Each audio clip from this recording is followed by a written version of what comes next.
Welcome everybody. We're about to move this pear tree, and then this was kind of a test from last year to see if we put a full-size pear tree from wherever we got it from, Menards. I think we actually brought it from Minnesota. So we brought it down, we put it in this pot, and we wanted to see if this was going to be okay in the winter, if the tree would still live. Now I think it is struggling, but I think that's because it hasn't gotten the full sun it needs, because this tree here has been blocking it out. Right now, all it's getting is morning sun, but that's different than these that we actually did. I want to show you these real quick. So here's our nursery area, and we filled in some bushes and stuff like that, but we have a couple of pear trees right here. This one is a Bartlett semi-dwarf, and this has been in a regular pot with all these strawberries, and it's kind of been tucked away along with this other one and another one of those larger fabric pots. And these, as you can see, are doing really well. The strawberries are doing awesome. So the thing that we were worried about, here's another one, it's doing really well.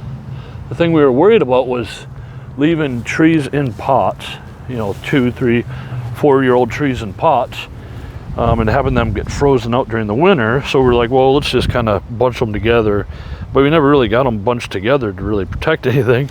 So it still has actually worked out really well. As you can see, we got apples coming on this one. There's a fireside apple, and it was just sitting in one of these even smaller pots. And this is a Menards special, 40 bucks.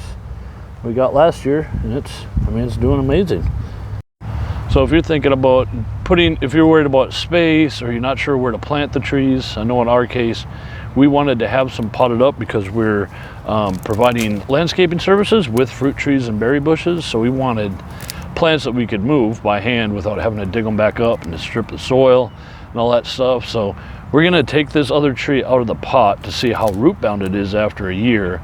And if it's not too bad off, I think we're gonna continue doing this kind of method where we do plant a lot of stuff in our own place, but we can keep a couple, 3 trees of each back and not have to worry so much about frost damage during the winter.